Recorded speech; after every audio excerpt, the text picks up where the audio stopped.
প্রিয় একাদশ শ্রেণীর শিক্ষার্থীরা, গুড মর্নিং। আশা করি তোমরা যে যেখানে আছো ভালো আছো। আমরা মার্টিন লুথার কলেজের অনলাইন ক্লাসে আছি এখন। আমরা আজকে লেকচার 40 করব সবাই। আর হিসাব বিজ্ঞান প্রথম পত্র আমরা এখন আছি অধ্যায় 3 ব্যাংক সমন্বয় বিবরণীতে। তোমরা তোমাদের হিসাব বিজ্ঞান প্রথম পত্র বইটা একটু খুলবে। এই অধ্যায়ের গত ক্লাসে আমি এই অধ্যায় থেকে ব্যাংক সমন্বয় বিবরণী কিভাবে প্রস্তুত করতে হয় তার উপর ভিত্তি করে 3টা পদ্ধতি নিয়ে আলোচনা করেছিলাম এবং বলেছিলাম আজকের ক্লাসে আমরা যে পদ্ধতিতে অঙ্ক করব, আমরা প্রথম পদ্ধতি অর্থাৎ একক জের পদ্ধতি বা প্রচলিত পদ্ধতি, এই পদ্ধতিতে আমরা এই চ্যাপ্টারের অঙ্কগুলো করব। আমাদের সিলেবাসে এই পদ্ধতিতেই করার কথা উল্লেখ আছে সিলেবাস অনুযায়ী। আর যেহেতু আমরা এই পদ্ধতিতে করব, তাই এই পদ্ধতির যে নমুনা ছকটা আছে, যে নিয়ম মেনটেন করে আমরা অঙ্কগুলো করব, সেই নিয়মটা আজকে আমরা শিখব। গত ক্লাসে আমি এই পদ্ধতি নিয়ে আলোচনা করেছিলাম। দ্বিতীয় পদ্ধতি উভয়জের সংশোধনী পদ্ধতি, সেটা নিয়ে আলোচনা করেছিলাম বিস্তারিত। তারপর আমানতকারীর বই সংশোধনী পদ্ধতি অর্থাৎ 3 নাম্বারটা, সেটাও আলোচনা করেছিলাম। তো আজকে আমরা প্রথম পদ্ধতিতে যে নমুনা ছকটা আছে, এই পদ্ধতিতে আমরা অঙ্ক করব। সেই নমুনা ছকটা তোমাদের জন্য লিখে দিয়েছি। এখানে আমি সম্পূর্ণ লিখিনি, কারণ বোর্ডে জায়গা হয়নি। আমি এইটুকু বুঝিয়ে পরের এই ছকের বাকি অংশটুকু আবার লিখে দিয়ে তোমাদের বুঝিয়ে দেব। একক জের পদ্ধতি বা প্রচলিত পদ্ধতিতে ব্যাংক সমন্বয় বিবরণী প্রস্তুত করার পদ্ধতি।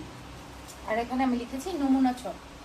প্রস্তুত করার যে পদ্ধতি, তার উপর তোমাদের বইতে এই পদ্ধতির সম্পর্কে আলোচনা করা আছে। টপিক নাম্বার 3.06-এ 1 নাম্বারে এই পদ্ধতি নিয়ে বিস্তারিত আলোচনা করা আছে এবং নমুনা ছকটা দেয়া আছে। কিন্তু আমি নমুনা ছকটা অবশ্যই বলবো তোমরা খাতায় প্রত্যেকে উঠিয়ে নাও, কারণ এই ছকটা তোমাদের মুখস্থ রাখতে হবে। রিডিং পড়লে বা শুধুমাত্র ভাষা ভাষা করে চোখে দেখে একটু মনে রাখলাম, অঙ্ক দেখে হয়তো মনে পড়ে গেল, এরকম চিন্তা ভাবনা নিয়ে কিন্তু এই চ্যাপ্টার অঙ্ক করা যাবে না। তাই এই ছকটা তোমাদের খাতায় উঠিয়ে নিয়ে এবং প্রত্যেকটা লাইন, প্রত্যেকটা নিয়ম আমাদের মনে রাখতে হবে। একদম শিরোনাম থেকে শুরু করে ছকে কয়টা কলাম, সেগুলো আমাদের মাথায় রাখতে হবে, মুখস্থ রাখতে হবে। এবং ভিতরে কোন বিষয়টা দিয়ে, অ্যামাউন্টটা দিয়ে অঙ্ক শুরু করলে কোন বিষয়গুলো যোগ হয়, বা কি দিয়ে অঙ্ক শুরু করলে কোন বিষয়গুলো বাদ হয় প্রথমে, বা যোগ কোনগুলো আবার যুগের বিষয়টা অন্যরকম হয়ে যায়, সেগুলো আমাদের বুঝে বুঝে মুখস্থ করে মনে রাখতে হবে। আর একক জের পদ্ধতি বা প্রচলিত পদ্ধতিতে ব্যাংক সমন্বয় বিবরণী প্রস্তুতের যে পদ্ধতি, সেটা নিয়ে যখন আমি গত ক্লাসে বলেছিলাম, তো এই পদ্ধতিটা হচ্ছে এমন একটা পদ্ধতি যে এই পদ্ধতিতে যে নগদান বই বা ব্যাংক বিবরণী, যে কোনো একটা বইয়ের বা বিবরণীর উদ্বৃত্ত দিয়ে অঙ্কটা শুরু করতে হয়, ব্যাংক সমন্বয় বিবরণী প্রস্তুতের কাজ শুরু করতে হয়। এবং যেই সময়ের উপর ভিত্তি করে বা একটা নির্দিষ্ট তারিখের উপর ভিত্তি করে ব্যাংক সমন্বয় বিবরণী প্রস্তুত করতে হয়, সেটা আগে নির্ধারণ করতে হয়। তারপর নগদান বই এবং ব্যাংক বিবরণীকে পাশাপাশি রেখে যে গড়মিলের কারণগুলো আছে, গড়মিলের যে লেনদেনগুলো, যে যে কারণে যে দুইটা বইয়ের উদ্বৃত্ত সমান হলো না, সেই গড়মিলের কারণগুলো খুঁজে বের করতে হয় নগদান বই এবং ব্যাংক বিবরণীকে পাশাপাশি রেখে। তারপর গড়মিলের কারণগুলো খোঁজার পর দেখতে হয় যে কোন কোন লেনদেনগুলো নগদান বইতে আছে কিন্তু ব্যাংক বিবরণীতে নেই, ব্যাংক সংক্রান্ত কোন লেনদেনগুলো নগদান বইতে আছে কিন্তু ব্যাংক বিবরণীতে লেখা হয়নি, আবার কোন কোনগুলা ব্যাংক বিবরণীতে লেখা আছে এবং নগদান বইতে লেখা হয়নি। এরকম লেনদেনগুলোকে প্রথমে রঙিন পেন্সিল দিয়ে মার্ক করে নিতে হয়। তারপর যে কোনো একটা বইয়ের উদ্বৃত্ত দিয়ে শুরু করে গড়মিলের কারণগুলো যোগ বিয়োগ, প্রয়োজন অনুযায়ী যোগ বিয়োগ করে করে অপর বইয়ের জেরে বা উদ্বৃত্তে পৌঁছার যে পদ্ধতি, সেটাই হচ্ছে মূলত একক জের পদ্ধতি বা প্রচলিত পদ্ধতি। একক জের বলতে হচ্ছে যে কোনো একটা জের নিয়ে আমরা অঙ্কটা শুরু করব, সমন্বয় করাটা শুরু করব। এর সাথে জের দিয়ে আরম্ভ করে তার সাথে প্রয়োজনীয় গড়মিলের কারণগুলো যোগ বিয়োগ করব প্রয়োজন অনুযায়ী, তারপর অপর জেরে পৌঁছাবো। এই জন্য এটাকে বলা হয় একক জের পদ্ধতি বা প্রচলিত পদ্ধতি। অর্থাৎ একটা জের থেকে শুরু করে প্রয়োজনীয় গড়মিলের কারণগুলো যোগ বিয়োগ করে করে অন্য জেরে পৌঁছানোর পদ্ধতিটাই হচ্ছে মূলত এই পদ্ধতি। ঠিক আছে? আর একক জের পদ্ধতিতে ব্যাংক সমন্বয় বিবরণী প্রস্তুত করার যে নমুনা ছক, সেটা একটু খেয়াল করো। আমরা এই ছকে, তোমরা এখন খাতায় আমার বলার সাথে সাথে বা এখানে দেখে দেখে তোমরা খাতায় সেই অনুযায়ী ছক বা লেখাগুলো লিখতে পারো, এবং আমি যখন বুঝাবো তোমরা একটু খেয়াল করবে। প্রথমে আমরা ছকের উপরে শিরোনাম দিব, প্রতিষ্ঠানের নাম, ব্যাংক সমন্বয় বিবরণী এবং কোন তারিখের জন্য আমরা করছি সেটা উদ্দীপকের মধ্যে বা প্রশ্নের মধ্যে দেয়া থাকবে। আমরা সেই তারিখটা এখানে বসাবো, যেমন 2014 সালের 31শে ডিসেম্বর অথবা 2018 সালের 30শে জুন, এরকম তারিখ যেটা দেওয়া থাকবে আমরা সেটা এখানে বসিয়ে দিব। আর এই ছকটা মূলত 3টা কলাম বিশিষ্ট হয়, বিবরণের জন্য একটা কলাম আর টাকার জন্য 2টা কলাম। প্রথমে বিস্তারিত টাকাগুলো লেখার জন্য একটা কলাম রাখতে হয়, যেখানে যোগ বা বিয়োগ বা সমন্বয়ের কাজগুলো করা হয়, আর লাস্টে আউটার ফিগারগুলো যেগুলো যেখানে আসে, লাস্টের ফিগারগুলো সেগুলো লেখার জন্য। তার মানে টাকার কলাম লেখার জন্য 2টা কলাম, বিবরণের জন্য বড় একটা কলাম। আর ব্যাংক সমন্বয় বিবরণীর অঙ্কর জন্য ছক একটাই, একটা ছকের মধ্যেই খুব ছোট পরিসরে অঙ্কটা করা হয়।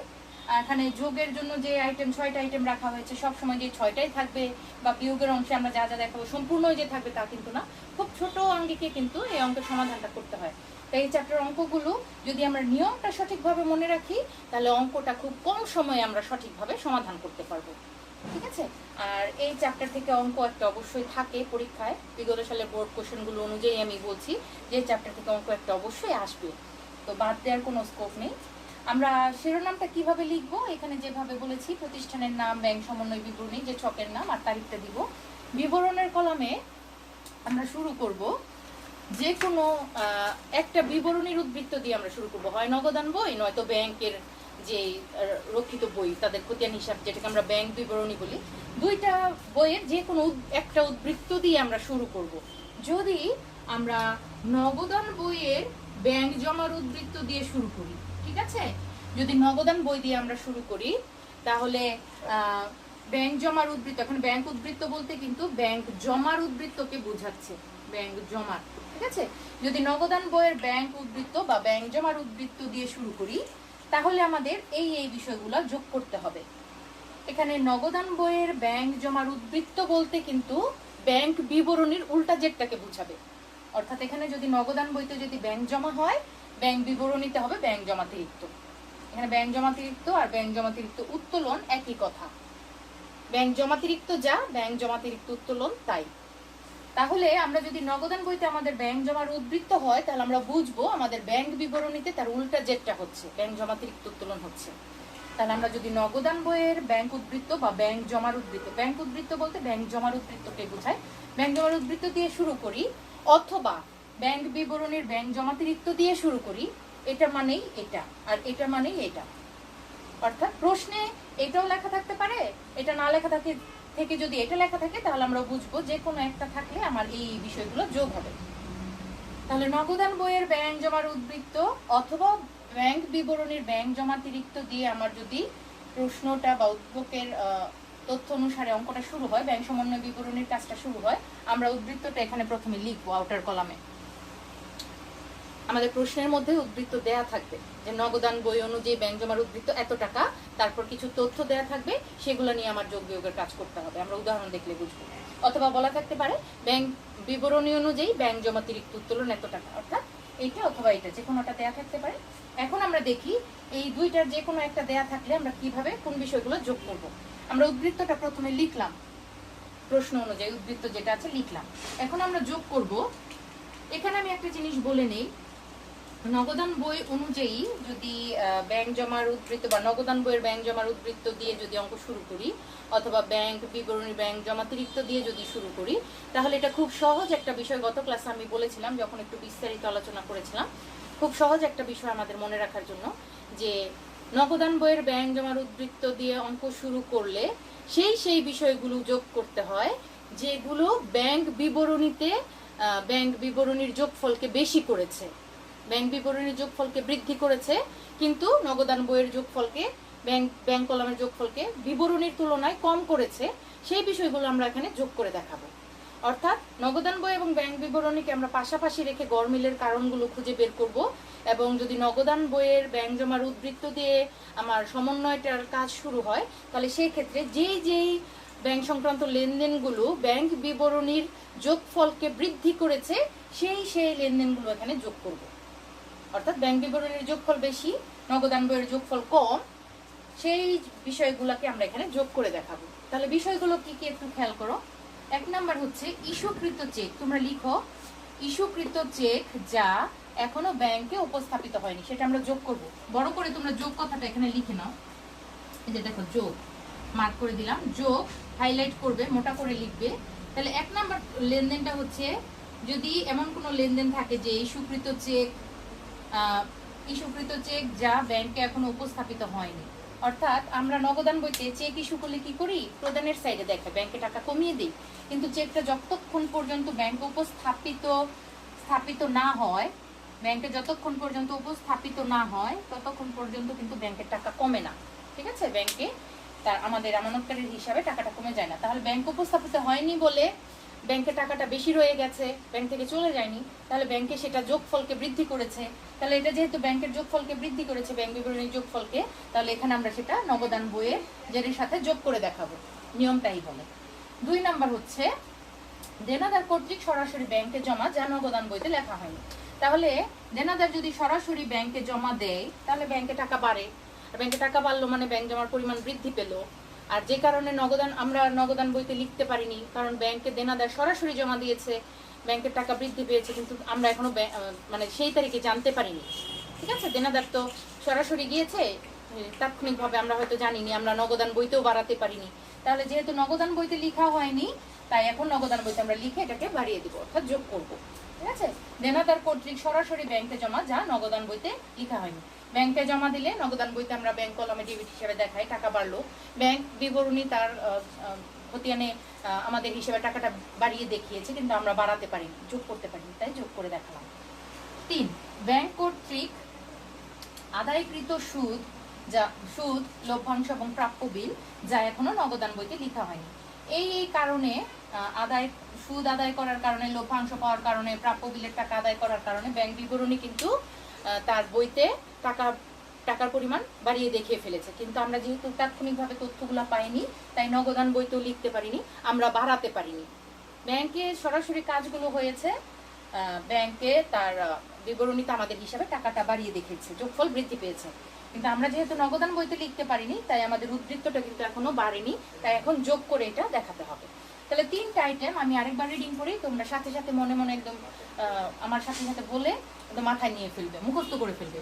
ইস্যুকৃত চেক যা এখনো ব্যাংকে উপস্থাপিত হয়নি। ঠিক আছে, ব্যাংক উপস্থাপিত হয়নি মানে চেকটা হচ্ছে ইস্যু করলাম আমরা, চেকটা আমাদের নগদান বইতে ব্যাংক কলামে ক্রেডিট দিকে দেখালাম, টাকাটা কমে গেল, কিন্তু ব্যাংকে উপস্থাপিত না হওয়ার কারণে ব্যাংকে কিন্তু টাকা কমেনি, যোগফলটা বেড়ে আছে। তাই এটা এখন আমরা কি করব, নগদান বইতে যোগ করে দেখাবো। আমাদের কোনো স্কোপ নেই নগদান বইতে মুছে ঠিক করার, আমাদের স্কোপ আছে অন্য বিবরণীর যোগফলের সমান করার। ঠিক আছে, যেটা বেশি সেটার সমান করার। তাহলে ব্যাংক বিবরণীতে যেহেতু বেশি আর নগদান বইতে যেহেতু কম, আমরা বেশি করার জন্য যোগ করে যাচ্ছি। দেনাদার কর্তৃক সরাসরি ব্যাংকে জমা যা নগদান বইতে লেখা হয়নি, এটা নগদান বইতে লেখার কথা ছিল, কিন্তু আমরা জানিনি তাৎক্ষণিকভাবে, এখন আমরা লিখে যোগফলটাকে বাড়াচ্ছি, ব্যাংক বিবরণী সমান করছি। দেনাদার সরাসরি ব্যাংকে জমা দিলে টাকা বাড়ে।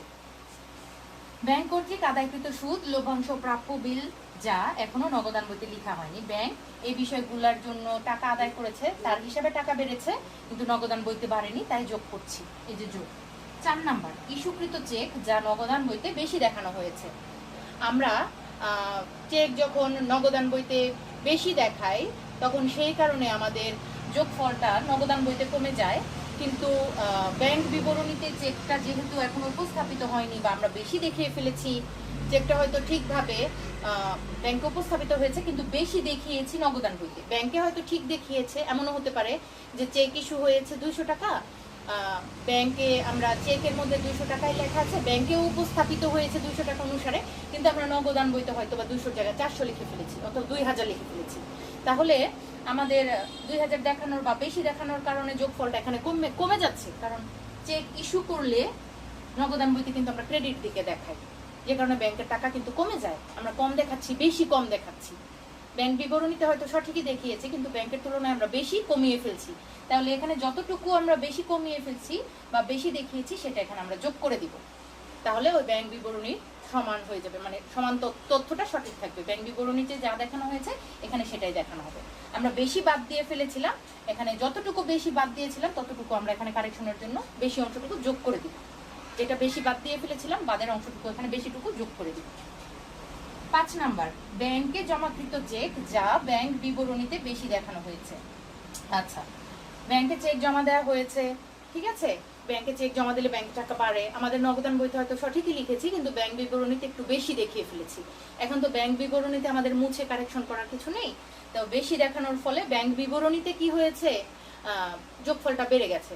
আর যে যেই কারণে ব্যাংক বিবরণীতে যোগফল বেশি হয়েছে সেই কারণগুলো আমাদের নগদান বইয়ের উদ্বৃত্তর সাথে যোগ করতে হবে নিয়ম বলে। তাহলে এখানে যতটুকু আমরা জমা বেশি দেখিয়েছি ব্যাংক বিবরণীতে, সেই ব্যাংক বিবরণীর সমান করার জন্য এখন নগদান বইতে আমাদের এই উদ্বৃত্তের সাথে যোগ করে দেখাতে হবে।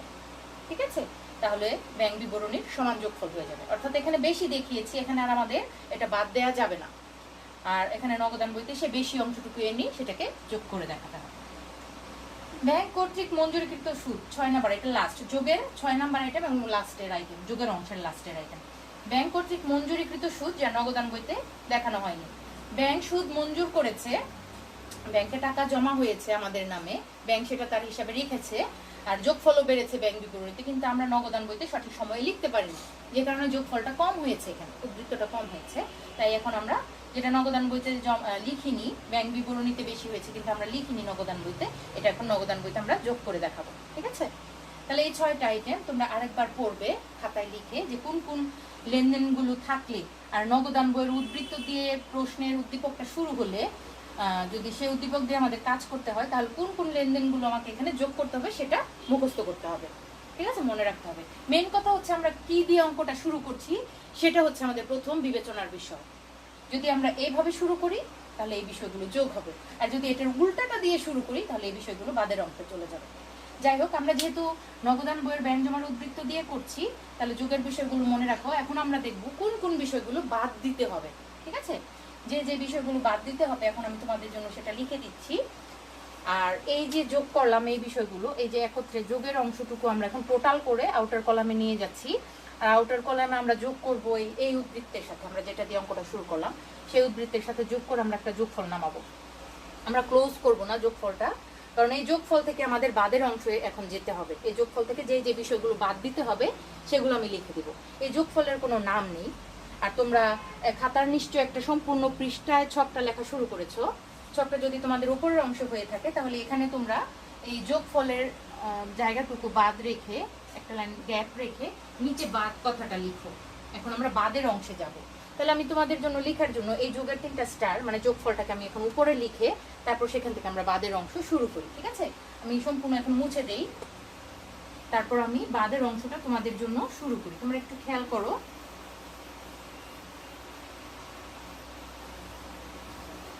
এখন আমরা যাব বাদের অংশে।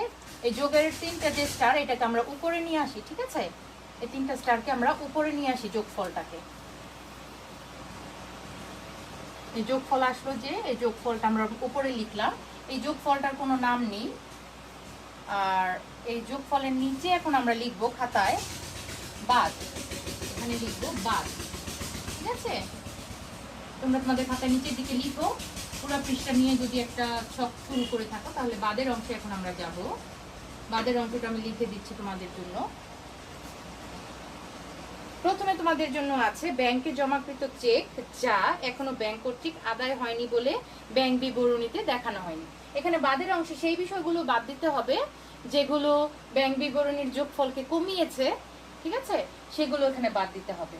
আর যোগ করেছি কোনগুলো, যেগুলো ব্যাংক বিবরণীর যোগফলকে বৃদ্ধি করেছে সেগুলো আমরা নগদান বইয়ের উদ্বৃত্তের সাথে যোগ করেছি। তাহলে বাদ দিব সেটাই যেগুলো ব্যাংক বিবরণীর যোগফলকে কমিয়েছে, হ্রাস করেছে। তাহলে আমরা যখন লেনদেনগুলো পড়বো তখন আমাদের বুঝে নিতে হবে কোনগুলো ব্যাংক বিবরণী যোগফলকে বৃদ্ধি করেছে আর কোনগুলো ব্যাংক বিবরণী যোগফলকে হ্রাস করেছে।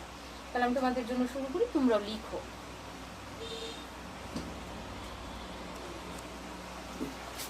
একটু খেয়াল করো, এখানে দেখো আমরা বাদের অংশটা যদি একবার করি তোমরা একটু বুঝে বুঝে তারপর দেখবে কেন এটা বাদ দেওয়া হয়েছে। আমিও একটু বুঝিয়ে দিব। যে যে আইটেমগুলো ব্যাংক বিবরণীর যোগফলকে হ্রাস করেছে সেগুলো আমরা নগদান বইয়ের ব্যাংক উদ্বৃত্ত থেকে বাদ দিব। আমরা লিখবো বাদ। আমরা সেই যোগের অংশটুকুর যে জন্য একটা যোগফল এসেছিল একটু আগে আমি দেখিয়েছি, যে এখানে যোগফল এসছে, ওই যোগ করে নগদান বইয়ের ব্যাংক জমার উদ্বৃত্ত বা ব্যাংক বিবরণীর ব্যাংক জমাতিরিক্ত ওইটা আইটেমটা লিখে তারপর আমরা যোগ করেছি। যোগফলে যে বিষয়গুলো যোগ করেছি যোগের টোটালটাকে আমরা ওই উদ্বৃত্তর সাথে যোগ করে একটা ফলাফল এনেছিলাম 3টা স্টার। সেই 3টা স্টারকে আমি ওখানে রেখে মানে ওই যোগফল থেকে আমরা বাদের অংশে যাব। যেহেতু বোর্ডে জায়গা নেই, যোগফলটাকে আমরা উপরে লিখছি, তারপর আমরা বাদের অংশে যাচ্ছি। 1 নাম্বার হচ্ছে ব্যাংকে জমাকৃত চেক যা এখনো ব্যাংক কর্তৃক আদায় হয়নি বলে ব্যাংক বিবরণীতে লেখা হয়নি।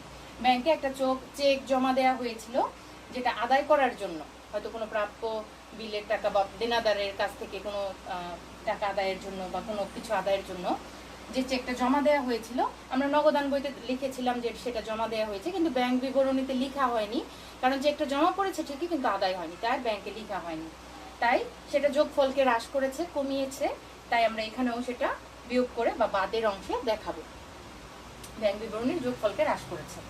তাহলে 2 নম্বর হচ্ছে ব্যাংকে জমাকৃত চেক ও বিল প্রত্যাখ্যান।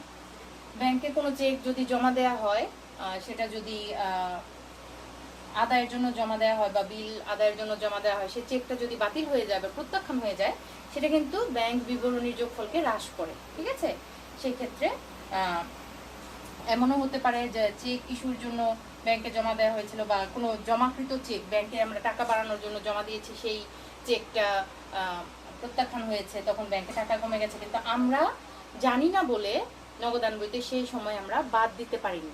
ঠিক আছে, যেই কারণে ব্যাংকে যোগফলটা কমেছে ঠিকই, আমরা নগদান বইতে কমাতে পারিনি, তাই এখানে ব্যাংকে জমাকৃত চেক ও বিল প্রত্যাখ্যাত হলে আমরা সেটা নগদান বইয়ের উদ্ধৃত থেকে বাদ দিয়ে দেখাবো। এখানে অ্যামাউন্টটা লিখলাম। 3, ব্যাংক কর্তৃক বিদ্যুৎ, গ্যাস, পানি বিল, বীমা প্রিমিয়াম, প্রদেয় বিল ইত্যাদি পরিশোধ যা নগদান বইতে দেখানো হয়নি। ঠিক আছে, ব্যাংক কর্তৃক যদি এই আইটেমগুলো পরিশোধ করা হয়, যেমন বিদ্যুৎ বিল পরিশোধ করা হয়েছে, গ্যাস পানি বিল পরিশোধ করা হয়েছে, তাহলে তো ব্যাংকে টাকার পরিমাণ কমে যায়, যোগফল কমে যায়, কিন্তু আমরা এটা তাৎক্ষণিকভাবে হয়তো সময় মতো জানিনি, যে কারণে নগদান বইতে আমরাও সেটা কমিয়ে দেখাতে পারিনি, তাই এখানে সেটা বাদ দিয়ে এখন দেখাতে হবে। 4, ব্যাংকে জমাকৃত চেক যা নগদান বইতে বেশি দেখানো হয়েছে। আমরা নগদান বইতে চেক জমা দিলাম, দেখালাম যে ব্যাংকে এত টাকার চেক জমা দেওয়া হয়েছে, তা আমরা হয়তো 500 টাকার চেক আমরা ব্যাংকে জমা দিয়েছি, নগদান বইতে হয়তো ভুলে 5000 লিখে ফেলেছি বা ভুলে 1500 লিখে ফেলেছি, হতে পারে।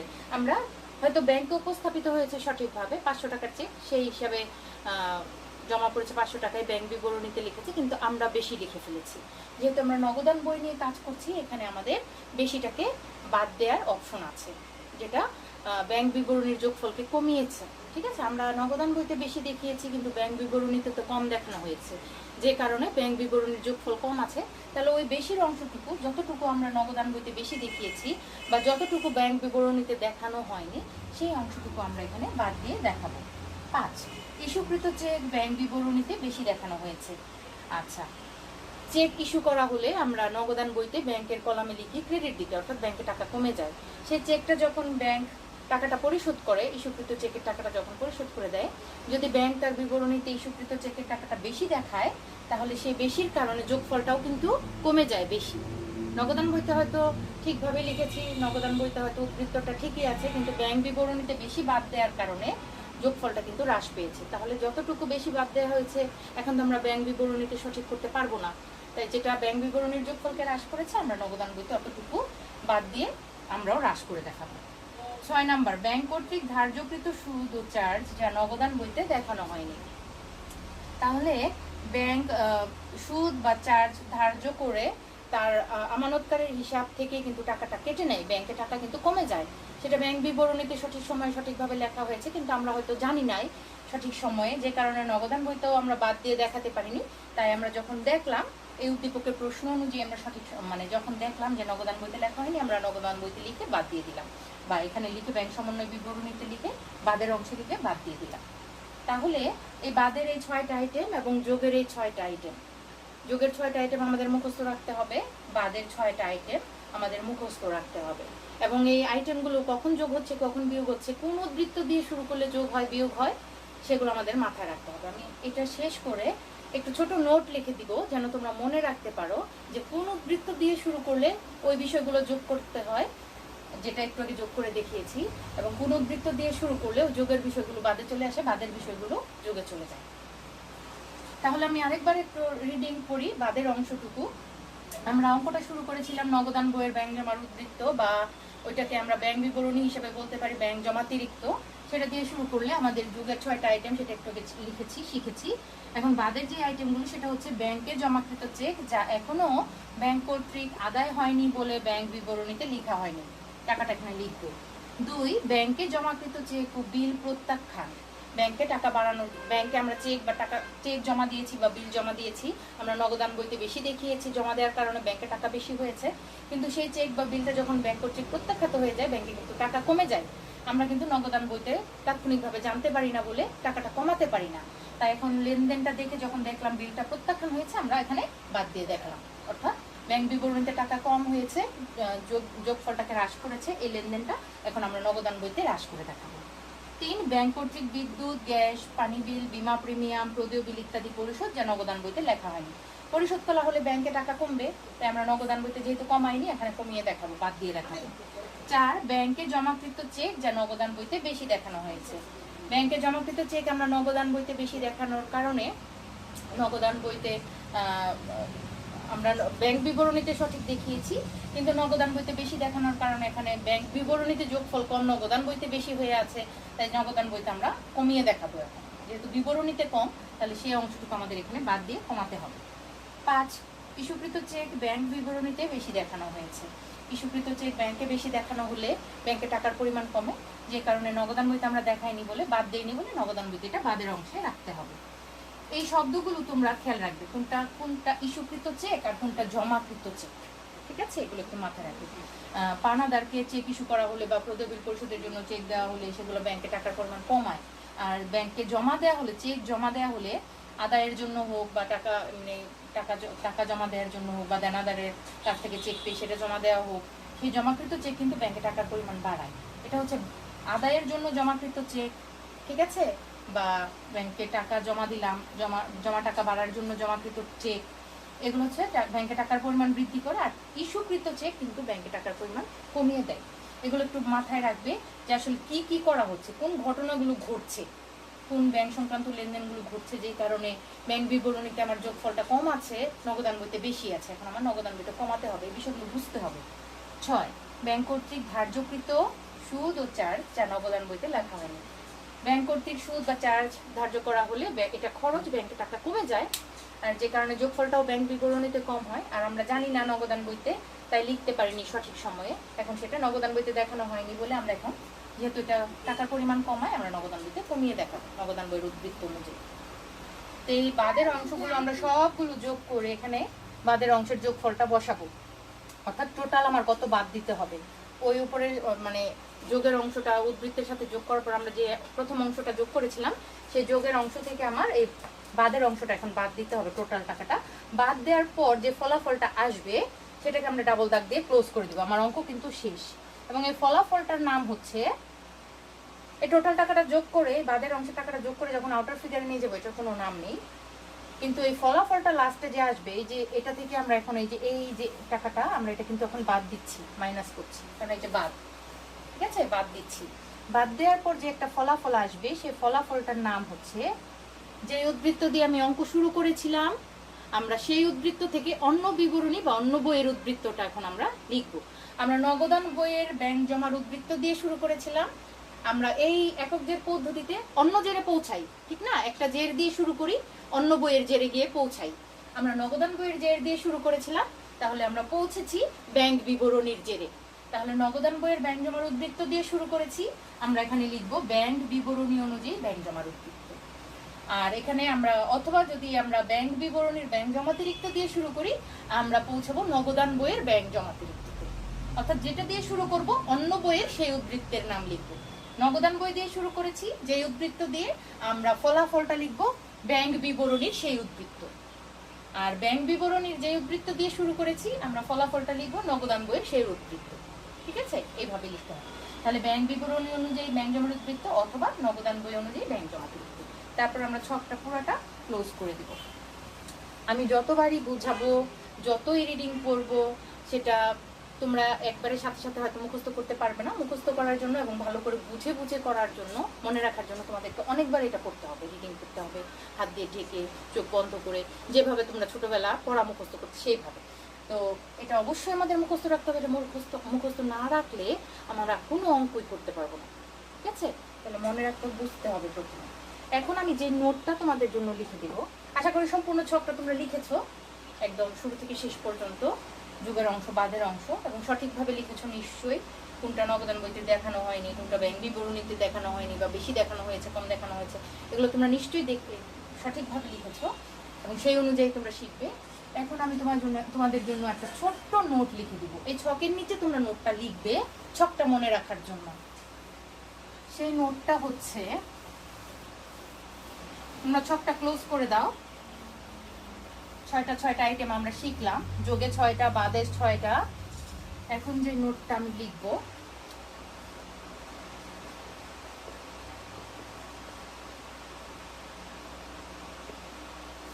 বিশেষ দ্রষ্টব্য, ঠিক আছে? বিশেষ দ্রষ্টব্যটা হচ্ছে তোমাদের বই থেকে লিখে দিচ্ছি, তোমাদের বই ছকের উপরে এই কথাটা লেখা আছে।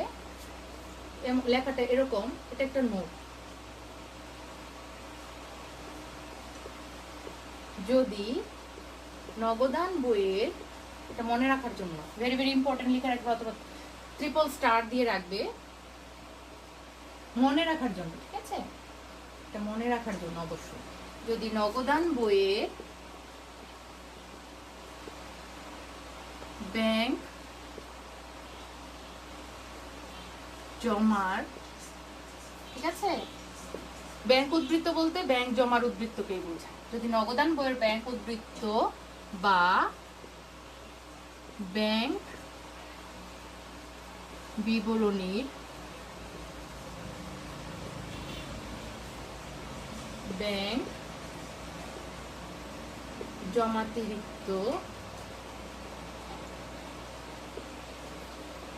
জমাতিরিক্ত উত্তোলন, একই কথা, উত্তোলন কথাটা থাকতেও পারে নাও থাকতে পারে। যদি নগদান বইয়ের ব্যাংক উদ্বৃত্ত বা ব্যাংক বিবরণীর ব্যাংক জমাতিরিক্ত উত্তোলন দিয়ে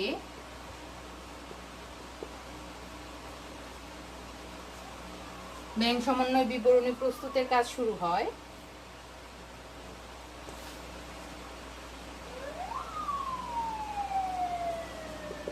অঙ্ক শুরু হয়, না লিখে আমরা লিখতে পারি সমন্বয়ের কাজ শুরু হয়, অর্থাৎ ব্যাংক সমন্বয় বিবরণীর কাজ, সমন্বয়ের কাজ শুরু হয়,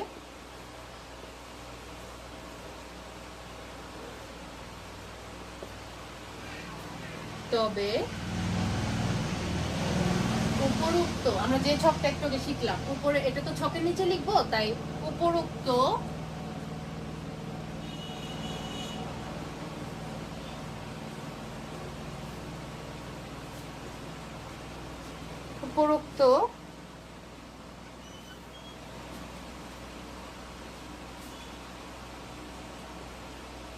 ছকে, উপরোক্ত ছকটি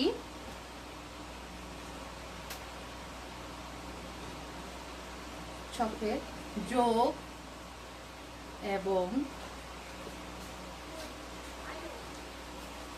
বাদ কথাটা অনেক সময় বিয়োগ হিসাবে লেখা হয়। উপরোক্ত ছকের যোগ এবং বাদের অংশটি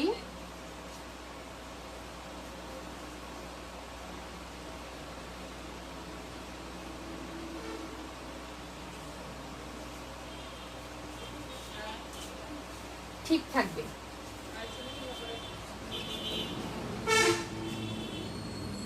ঠিক আছে? যদি নগদান বইয়ের ব্যাংক জমার উদ্বৃত্ত বা ব্যাংক বিবরণীর ব্যাংক জমাতিরিক্ত দিয়ে আমরা সমন্বয়ের কাজ শুরু করি, তাহলে উপরোক্ত ছকের যোগ এবং বাদের অংশ দুটি ঠিক থাকবে, অর্থাৎ যোগ এবং বাদের যে বিষয়গুলো একটু আগে লিখলাম নমুনা ছকে, সেটা ঠিক থাকবে, অংশ দুটি ঠিক থাকবে। অংশ দুটি বা বিষয়গুলি, ঠিক আছে? অংশ দুটি, এটাকে আমরা লিখতে পারি বিষয়গুলি, যোগ বা বাদের বিষয়গুলি।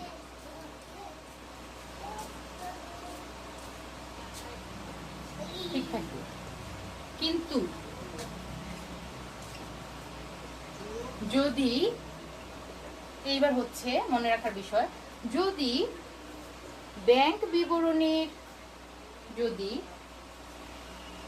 আমরা তো নগদান বই দিয়ে শুরু করেছি, তাই এই ছক শিখেছি, যদি ব্যাংক বিবরণীর ব্যাংক উদ্বৃত্ত, ব্যাংক উদ্বৃত্ত বলতে ব্যাংক জমার উদ্বৃত্তকে বোঝায়, উদ্বৃত্ত বা ব্যাংক বিবরণীর ব্যাংক উদ্বৃত্তকে আমরা উল্টাভাবে নগদান বইয়ের ব্যাংক জমাতিরিক্ত বলতে পারি। নগদান বইয়ের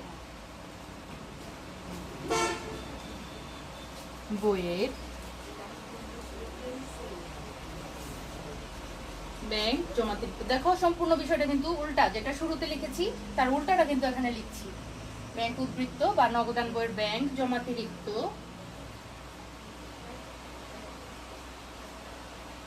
ব্যাংক বিবরণীর ব্যাংক উদ্বৃত্ত বা নগদান বইয়ের উল্টাটা হবে ব্যাংক জমাতিরিক্ত, ব্যাংক জমাতিরিক্ত বা ব্যাংক জমাতিরিক্ত উত্তোলন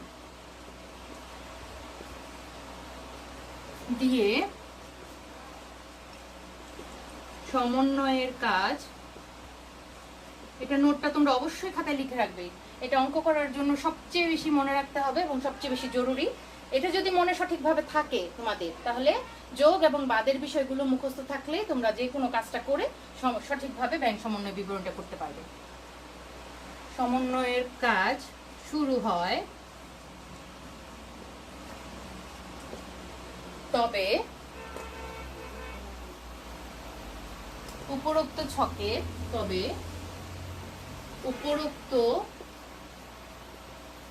ছকের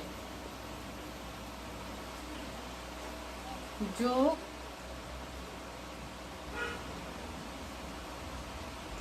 ছকের নিয়মটা উল্টে যাবে। ওকে,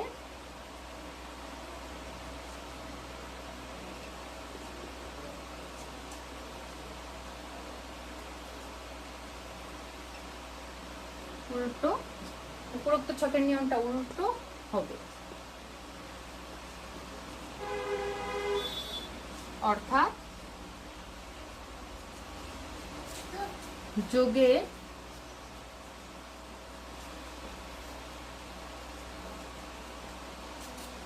অংশটা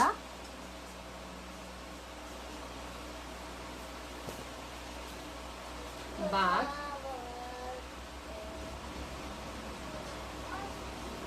হবে এবং বাদ বা বিয়োগের অংশটা হবে যোগ।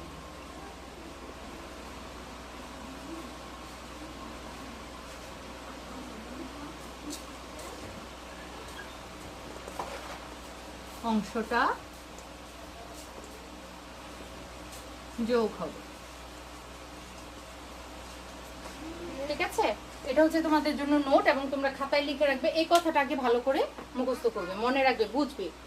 তাহলে যে ছকটা আজকে তোমাদের জন্য দিলাম, হয়তো বোঝানোর কারণে সময় বেশি লেগেছে, সম্পূর্ণ বুঝিয়ে দেওয়ার কারণে নেক্সট টাইম অঙ্ক করার ক্ষেত্রে হয়তো আমাদের এত বোঝানোর জন্য প্রয়োজন হবে না, এত বোঝার প্রয়োজন হবে না, যদি আমরা নিয়মটা ভালোভাবে মনে রাখি, মুখস্থ রাখি। আর এই কথাটা যদি আমরা অঙ্ক শুরুর আগে, ছক শুরুর আগে যদি আমরা মাথায় নিয়ে আসি, তাহলে আমরা প্রশ্নটা দেখে বা উদ্দীপকটা দেখে কিন্তু অঙ্ক শুরুর কাজটা সঠিকভাবে করতে পারবো এবং যোগ বিয়োগ কোনটা কোথায় কখন হবে, কিভাবে হবে, সেভাবে আমরা প্রয়োগটা দেখাতে পারবো। তো ডিয়ার স্টুডেন্টস, আজকের ক্লাসটা খুবই গুরুত্বপূর্ণ একটা ক্লাস। এই ক্লাসটা যে পড়াটা শুরু থেকে শেষ পর্যন্ত এখন পর্যন্ত দিলাম, একদম সম্পূর্ণ তোমরা ভালোভাবে রপ্ত করবে বাসায়। নেক্সট দিন আমরা একটা অঙ্ক করব এই চ্যাপ্টারেরই, উদাহরণ অনুশীলনী যে কোনো একটা জায়গা থেকে অঙ্ক করব।